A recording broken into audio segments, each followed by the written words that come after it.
Assalamualaikum warahmatullahi wabarakatuh. Selamat pagi, selamat bertemu kembali pada perkuliahan pengenalan lapangan persekolahan PLP 1. Pada pertemuan ketiga kali ini, kita akan melanjutkan untuk pembahasan kultur sekolah. Nah, pada pertemuan kali ini yang dibahas tentang kultur sekolah ada 3 hal. Yang pertama yaitu prestasi, yang kedua adalah jam aktif, dan yang ketiga adalah seragam. Nah, di sini untuk topik pertama yaitu tentang prestasi. Nah, ada definisi prestasi menurut para ahli. Jadi sebenarnya prestasi itu berasal dari bahasa Belanda yang artinya adalah hasil dari sebuah bisnis.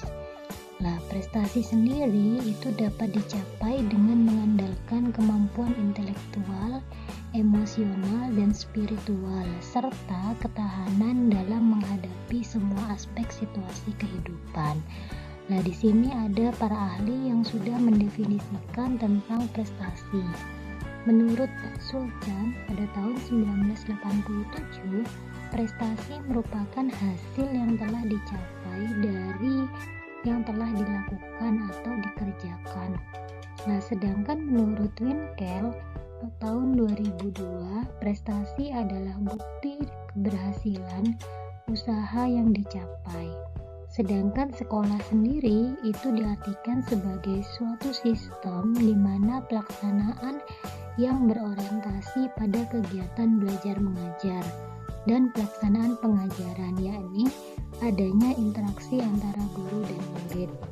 Dari definisi prestasi dan sekolah, maka dapat kita simpulkan bahwa yang dimaksud dengan prestasi sekolah adalah hasil yang dicapai oleh sebuah lembaga pendidikan baik secara akademik maupun non-akademik.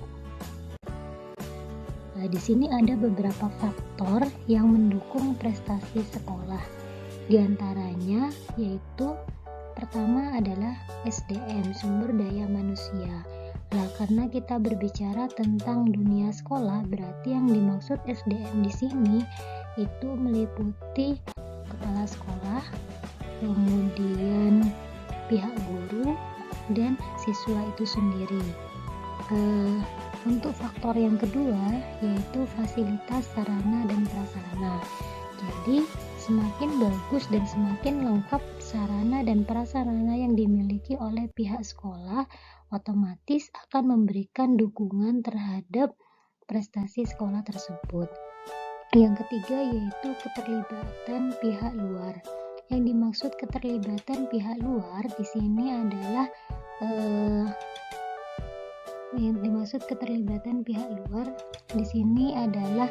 komite sekolah, kemudian ada peran dari orang tua itu sendiri. Jadi peran orang tua dan komite sekolah itu juga akan menjadi pendukung dari prestasi sekolah, seperti itu. Nah, di sini jenis prestasi sekolah itu dibedakan menjadi 2. Yang pertama yaitu di bidang akademik dan yang kedua yaitu di bidang non-akademik. Nah, untuk di bidang akademik sendiri, yang dimaksud dengan prestasi sekolah bidang akademik itu adalah sebuah keberhasilan yang dicapai oleh pihak sekolah yang berkenaan dengan ilmu pengetahuan atau secara akademik dari peserta didik atau dari siswanya. Sedangkan yang non-akademik otomatis kebalikannya, yaitu merupakan keberhasilan yang dicapai oleh pihak sekolah yang berkenaan dengan keahlian atau bakat di bidang non-akademik. Itu adalah jenis prestasi sekolah. Kemudian di sini ada contoh prestasi di bidang akademik.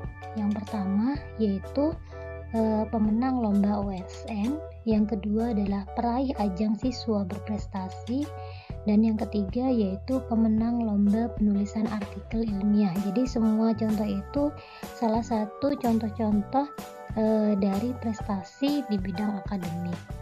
Kemudian yang selanjutnya akan dibahas tentang contoh prestasi di bidang non-akademik. Nah, di sini contohnya yaitu misal pemenang lomba baca puisi atau pidato. Kemudian yang kedua adalah peraih juara bela diri atau pencaksilat. Kemudian peraih juara drum band. Kemudian yang keempat bisa juga juara lomba mading.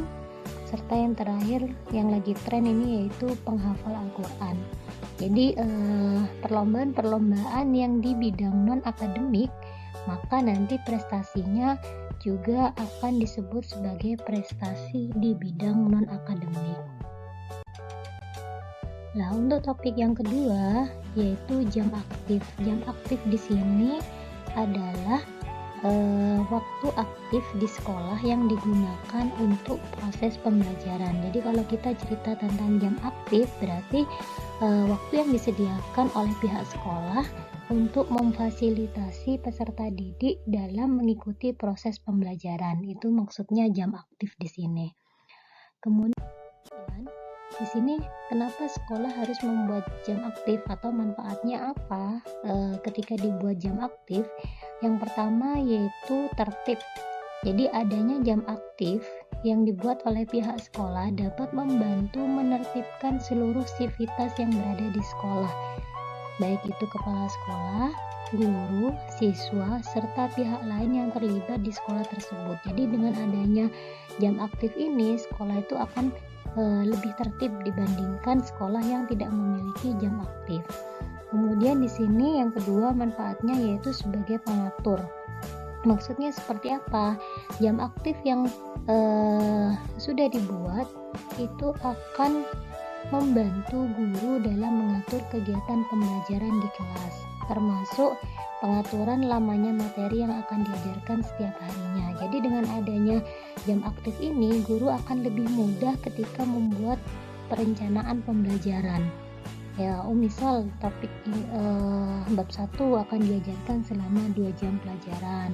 Topik kedua mungkin akan diajarkan selama 4 jam. Jadi di situ memang sangat membantu sekali dalam proses pengaturan jadwal. Kemudian yang ketiga yaitu dengan adanya jam aktif itu juga bisa menjadi sebuah pengingat. Pengingat untuk siapa? Mengingatkan pihak sekolah tentang jadwal yang harus dilakukan setiap harinya, sehingga proses pembelajaran berjalan lancar. Jadi bayangkan ketika sekolah itu tidak memiliki jam aktif, otomatis pihak sekolah juga akan kebingungan siswanya akan datang jam berapa, kemudian proses pembelajaran akan dilaksanakan sampai jam berapa. Nah, itu otomatis nanti akan kacau balau ketika sebuah sekolah itu tidak memiliki jam aktif yang ditentukan oleh pihak sekolah.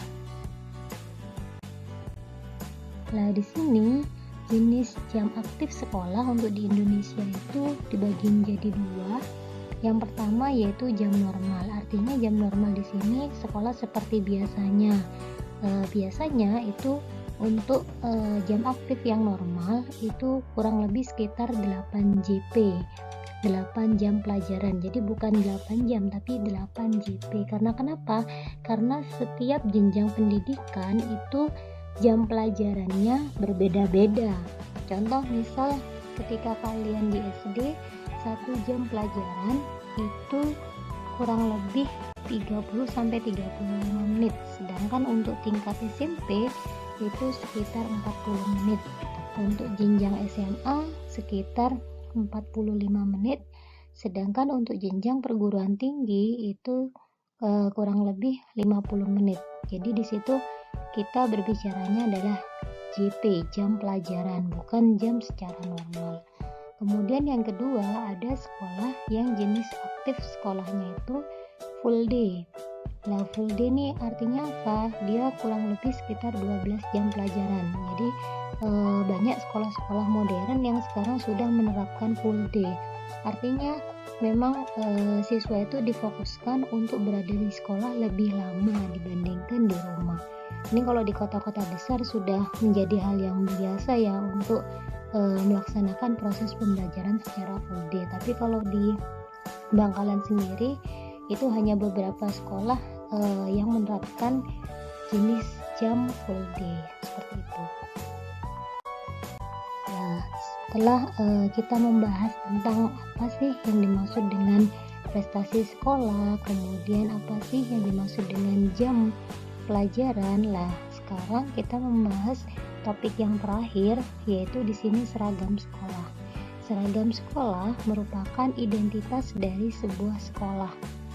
Jadi setiap sekolah biasanya minimal mempunyai seragam yang menjadi ciri khas.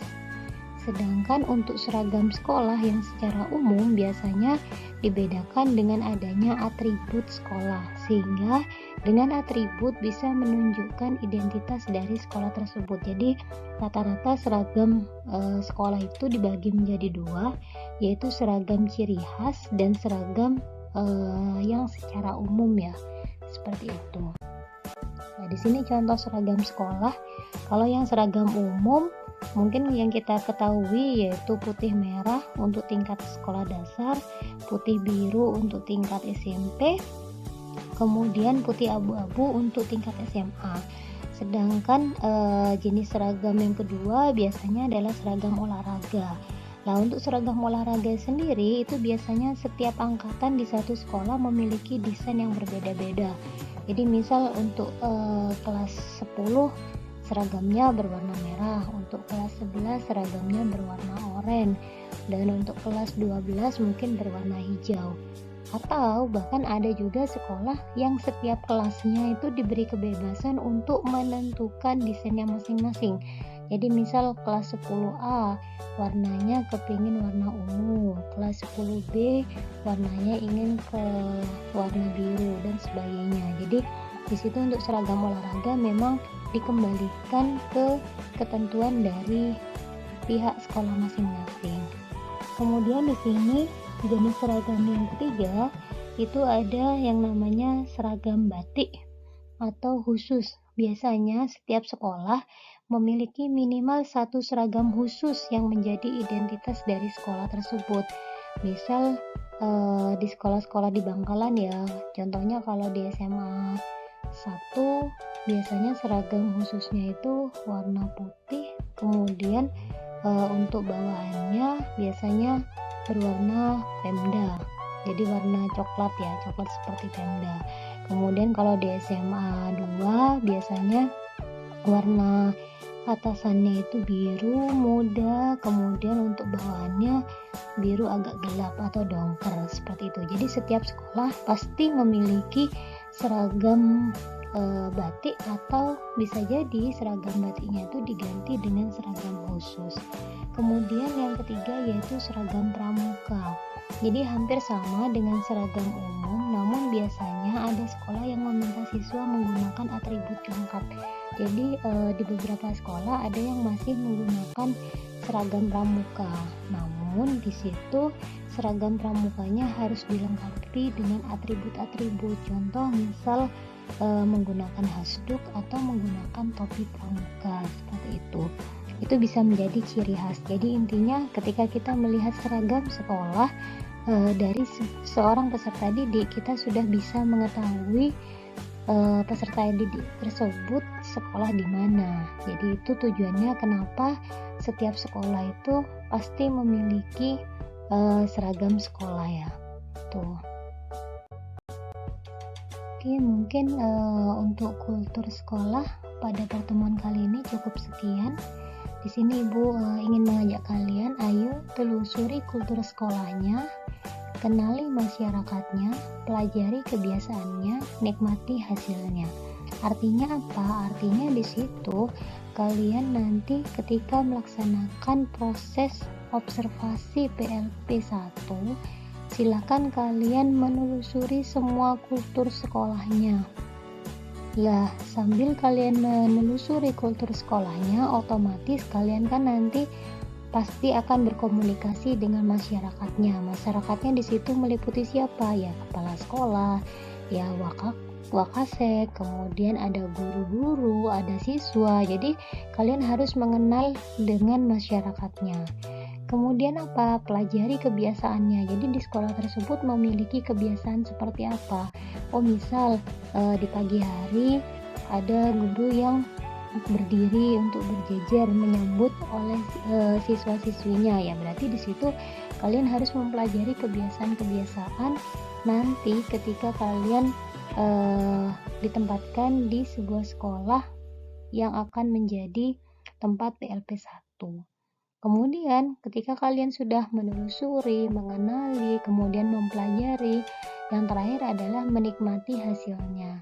Kenapa kok menikmati hasilnya? Karena ketika kalian sudah paham dengan semuanya dan sekolah sendiri sudah beradaptasi dengan kalian, otomatis nantinya ketika pelaksanaan praktek lapangan PLP 2 itu kalian akan lebih mudah dan sudah terbiasa dengan kondisi sekolah. Oke, cukup sekian pertemuan hari ini. Silahkan kalian bisa pelajari dan bisa mencari informasi lebih banyak lagi tentang jenis-jenis dari prestasi sekolah. Cukup sekian. Wassalamualaikum warahmatullahi wabarakatuh.